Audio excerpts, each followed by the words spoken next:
తెలంగాణ రాష్ట్ర సీఎం రేవంత్ రెడ్డి సినీ ప్రముఖుల భేటీపై YCP party నేత ఏపీ మాజీ మంత్రి అంబటి రాంబాబు సంచలన ట్వీట్ చేశారు. సోఫా చేరాల్సిందే అంటూ పుష్ప 2 సినిమా సీన్ను గుర్తు చేస్తూ సెటైర్లు పేల్చారు. పుష్ప 2 సినిమాలో హీరో తనకు కావలసిన పని కోసం సోఫాలో డబ్బులు పెట్టి రాజకీయ ప్రతినిధులకు పంపిస్తాడు.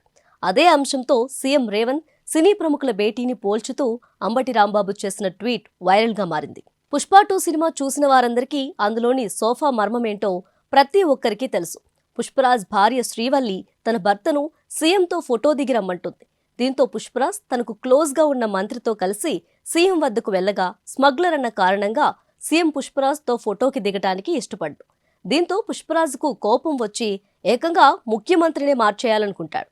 తన పక్కనున్న మంత్రినే సీఎం చేసేందుకు కోట్ల రూపాయలు ఖర్చు పెడతాడు. ఎర్రచందనం అమ్మకం ద్వారా వచ్చిన వేల కోట్లతో ఎమ్మెల్యేలను కొనేందుకు డబ్బులు పంపిస్తాడు. ఏకంగా సోఫాల్లో డబ్బులు పెట్టి లారీలు, ఆటోలు, హెలికాప్టర్ ద్వారా ఒక్కో ఎమ్మెల్యేకు డబ్బులు పంపిస్తాడు. ఇప్పుడు అదే అంశాన్ని అంబటి రాంబాబు లేవనెత్తుతూ సెటైరిక్గా ట్వీట్ చేశాడు. తెలంగాణ రాష్ట్రంలో పుష్ప 2 విడుదల నేపథ్యంలో జరిగిన తొక్కిసలాట ఘటనపై ఆగ్రహించిన రేవంత్ సర్కార్ బెనిఫిట్ షోలు, టికెట్ పెంపునకు నో చెప్పేసింది.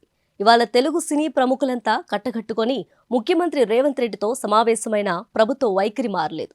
టికెట్ల పెంపు, ప్రత్యేక షోలు, బెనిఫిట్ షోలపై అసెంబ్లీ సాక్షిగా చేసిన ప్రకటనలో మార్పు ఉండదని రేవంత్ రెడ్డి స్పష్టం చేయడం తెలుగు సినిమా ప్రముఖులకు మింగుపడ్డం.